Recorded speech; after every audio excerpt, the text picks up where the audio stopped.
Welcome, competitive aspirants. Welcome to Ravi's GK channel. ఈ వీడియోలో ఒక లేటెస్ట్ కరెంట్ అఫైర్ని ఇప్పుడు మనం డిస్కస్ చేద్దాం. చాలా ముఖ్యమైనటువంటి అంశము సర్వేలు, ర్యాంకింగ్లు, సింపుల్గా ఇండిసెస్ అంటారు. ఆ ఇండిసెస్ పాయింట్ ఆఫ్ వ్యూలో ఇది చాలా ఇంపార్టెంట్. జూన్ చివరలో విడుదలైనటువంటి ఒక నివేదిక. ఆ నివేదిక ఖచ్చితంగా ప్రశ్న రావడానికి అవకాశం ఉన్నటువంటి అంశం.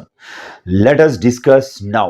ఆ నివేదికకి వెళ్ళే ముందు మన ఛానల్ని కంటెంట్ అద్భుతంగా ఉంటుంది కాబట్టి సబ్స్క్రైబ్ చేసుకోండి, షేర్ చేయండి.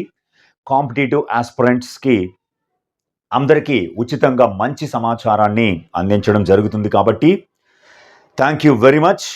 ఇప్పుడు కంటెంట్లోకి వెళితే సర్వేలు, ర్యాంకులు, నివేదికలు అన్నాం కదా, దానికి సంబంధించినటువంటి లేటెస్ట్ అంశం ఇది. కాబట్టి ప్రశ్న రావడానికి అవకాశం ఉంది. డెఫినెట్గా గుర్తుపెట్టుకోండి. ఆ నివేదిక ఏమిటి అన్నది ఒక్కసారి చూద్దాం. గ్లోబల్ లేదా ప్రపంచ యూనికార్న్ జాబితా లేదా లిస్ట్ 2025. ఏమిటి యూనికార్న్ అంటే? ఆ యూనికార్న్ అనే పదాన్ని ఎవరు సూచించారు? లేదా దీన్ని యూనికార్న్ జాబితా అనొచ్చు, లేదా సూచి అనొచ్చు. జాబితా అనొచ్చు లేదా సూచి అని కూడా పిలవచ్చు. అయితే ఈ యూనికార్న్ అంటే ఏమిటి, అలాగే ఈ నివేదికని ఎవరు తయారు చేశారు అన్నటువంటి దానిని ఒక్కసారి మనం చూద్దాం. ఈ నివేదికను ఎవరు విడుదల చేశారు అంటే హురూన్. ప్రపంచవ్యాప్తంగా ఉన్నటువంటి యూనికార్న్ పైన ఈ హురూన్ అనేటువంటి ఒక సంస్థ ఒక నివేదికని తయారు చేసింది. ఇంతకీ యూనికార్న్ అంటే ఏమిటి అన్నదాన్ని ఒకసారి మనం డెఫినేషన్ని చూద్దాం. యూనికార్న్ అంటే చాలా చాలా ఇంపార్టెంట్ అయినటువంటి అంశం. యూనికార్న్ అంటే ఒక ప్రైవేట్ స్టార్టప్ కంపెనీ.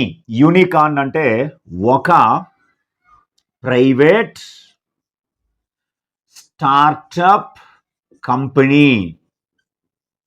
ఒక ప్రైవేట్ స్టార్టప్ కంపెనీ కంప్లీట్గా అది ప్రైవేటు వ్యక్తుల చేతిలో ఉండాలి, అది ప్రైవేట్దై ఉండాలి. అలాంటి సంస్థ $1 బిలియన్ ఆదాయాన్ని కలిగి ఉంటే, ఒక ప్రైవేట్ స్టార్టప్ కంపెనీ $1 బిలియన్ ఆదాయం $1 బిలియన్ ఆదాయం కలిగి ఉంటే దాన్ని యూనికార్న్ అని పిలుస్తారు. దాన్ని యూనికార్న్ అంటారు. అది ప్రభుత్వ వాటా కానీ, ప్రభుత్వానికి సంబంధించి కానీ ఎలాంటి షేర్ హోల్డింగు అందులో ఉండకూడదు. అదే యూనికార్న్ అంటే. ఈ యూనికార్న్ అనేటువంటి ఈ పదాన్ని అమెరికాకు చెందినటువంటి ఒక వెంచర్ క్యాపిటలిస్ట్ ఐలిన్ లీ 2013లో ఈ పదాన్ని సూచించారు. ఐలిన్ లీ అనేటువంటి ఒక అమెరికాకి చెందినటువంటి వెంచర్ క్యాపిటలిస్ట్ 2013లో ఈ యూనికార్న్ అనే పదాన్ని సూచించారు లేదా ప్రతిపాదించారు. సింపుల్గా ఇవన్నీ ఇంగ్లీష్ టెర్మినాలజీ చెప్తాను చూడండి, చాలా ఇంపార్టెంట్. ఎట్టి పరిస్థితుల్లో ప్రశ్న రావడానికి అవకాశం ఉంది. A unicorn is referred to as a privately held startup company with a valuation of over $1 billion. This term coined by American venture capitalist Eileen Lee in 2013. అయితే ప్రపంచవ్యాప్తంగా ఈ నివేదిక ప్రకారము అంకురాలు స్టార్టప్లుగా ప్రారంభమైనటువంటి సంస్థలు $1 బిలియన్ ఆదాయానికంటే ఎక్కువ కలిగి ఉన్న కంపెనీలు చాలా ఉన్నాయి. చాలా ఉన్నాయి. కాబట్టి ఖచ్చితంగా దీన్ని మనం గుర్తుపెట్టుకోవాలి. ఈ హురూన్ విడుదల చేసిన ఈ గ్లోబల్ యూనికార్న్ ఇండెక్స్ 2025 ప్రకారం ప్రపంచవ్యాప్తంగా ఎన్ని యూనికార్న్లు ఉన్నాయి అంటే 1523 యూనికార్న్లు ప్రపంచవ్యాప్తంగా ఉన్నాయి. 1523.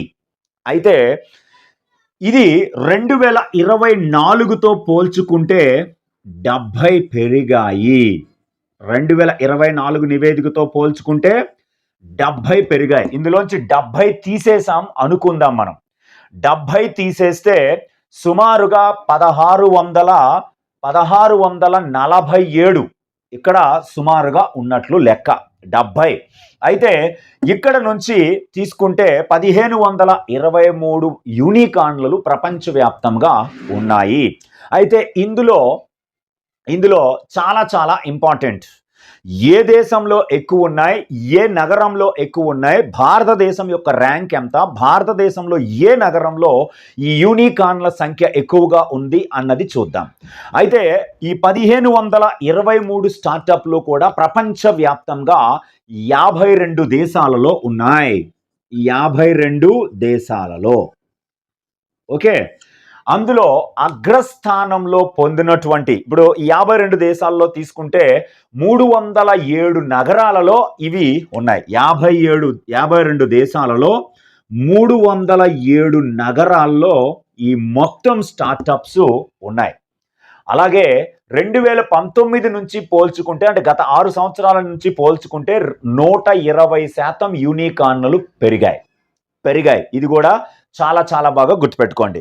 అయితే యూనికార్న్లు ఎక్కువగా ఉన్నటువంటి దేశాలని టాప్ 5ని మనం ఒక్కసారి తీసుకుందాం. టాప్ 5 యూనికార్న్స్ ఏ దేశంలో ఎక్కువ ఉన్నాయన్నది తీసుకుంటే అగ్రస్థానంలో అమెరికా నిలుస్తుంది. యూనికార్న్లు ఎక్కువగా ఉన్న దేశాలలో అగ్రస్థానంలో అమెరికాలో ఏకంగా 758 యూనికార్న్లు ఉండగా రెండవ స్థానంలో చైనా నిలిచింది. చైనాలో మొత్తం 343 యూనికార్న్లు ఉన్నట్టుగా ఈ నివేదిక లెక్క తేల్చింది. మూడవ స్థానంలో, ఇది చాలా ఇంపార్టెంట్, భారతదేశం నిలిచింది. భారతదేశంలో 64 యూనికార్న్లు ఉన్నాయి ఈ నివేదిక ప్రకారం. నాలుగవ స్థానంలో యూకే నిలిచింది. యునైటెడ్ కింగ్డమ్, అక్కడ 61 యూనికార్న్లు ఉన్నాయి. అలాగే 5వ స్థానంలో జర్మనీ నిలిచింది. అక్కడ సుమారు 36 యూనికార్న్లు జర్మనీలో ఉన్నాయి. టాప్ 5 యూనికార్న్ కంట్రీస్ ఏమిటంటే USA 758, చైనా 343, భారతదేశం 64తో 3వ స్థానం, యూకే 61తో 4, జర్మనీ 36 5వ స్థానంలో నిలిచాయి. అయితే అగ్రస్థానంలో యూనికార్న్లు ఎక్కువగా కలిగిన నగరాన్ని తీసుకుంటే శాన్ ఫ్రాన్సిస్కో టాప్లో నిలిచింది. San Francisco ranked top. ఇది ఎక్కడుందంటే అమెరికాలో ఉన్నటువంటి నగరము శాన్ ఫ్రాన్సిస్కో. ఈ ఒక్క శాన్ ఫ్రాన్సిస్కోలోనే 199 యూనికార్న్లు ఉన్నాయి. దాంతో శాన్ ఫ్రాన్సిస్కోని ప్రపంచ యూనికార్న్ల రాజధానిగా ప్రకటించబడింది. San Francisco is the world's unicorns capital, which holds the first position according to the Hurun's World or Global Unicorn Index 2025 with 199 unicorns. రెండో స్థానంలో న్యూయార్కే నిలిచింది 142. మూడో స్థానంలో బీజింగ్, 4వ స్థానంలో షాంఘై, 5వ స్థానంలో లండన్. మరి భారతదేశానికి సంబంధించి నగరాలని, యూనికార్న్లు కలిగిన నగరాలని తీసుకుంటే అగ్రస్థానంలో బెంగళూరు నిలిచింది. బెంగళూరులో 7 యూనికార్న్లు ఉన్నాయి. అలాగే మనకి ముంబైని తీసుకుంటే ముంబైలో 22 బెంగళూరు అనేది నగరాల పరంగా 7వ స్థానంలో నిలవగా, ముంబై 22వ స్థానంలో నిలవగా, గురుగ్రాము, హర్యానాలోని గురుగ్రామ్ 27వ స్థానంలో నిలిచింది. యూనికార్న్ల ర్యాంకింగ్స్, నగరాల ర్యాంకింగ్స్లో భారతదేశం నుంచి బెంగళూరు 7వ స్థానం, ముంబై 22వ స్థానం, గురుగ్రామ్ 27వ స్థానంలో నిలిచాయి. చాలా చాలా చాలా ఇంపార్టెంట్ అయినటువంటి అంశం ఇది. ఖచ్చితంగా దీన్ని గుర్తుపెట్టుకోండి. ఇండిసెస్ ర్యాంకుల పరంగా ప్రశ్న రావడానికి అవకాశం ఉంది. Thank you very much. మరొక వీడియోలో మళ్ళీ కలుసుకుందాం.